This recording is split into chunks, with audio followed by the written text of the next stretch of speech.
Lapor upacara laporan kenaikan pangkat personil Polres Aceh Barat Daya TMT 1 Januari 2026. Siap dimulai. Lanjutkan.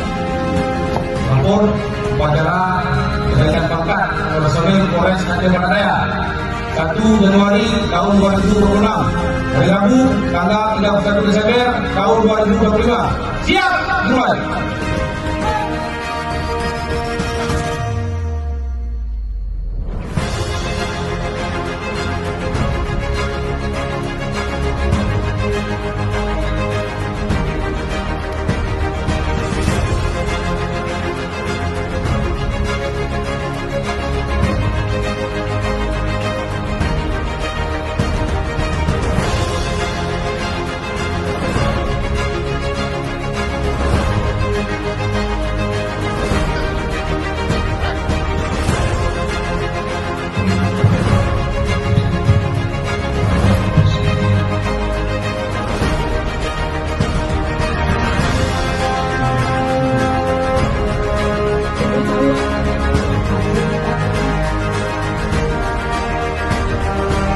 Melaksanakan laporan selesai.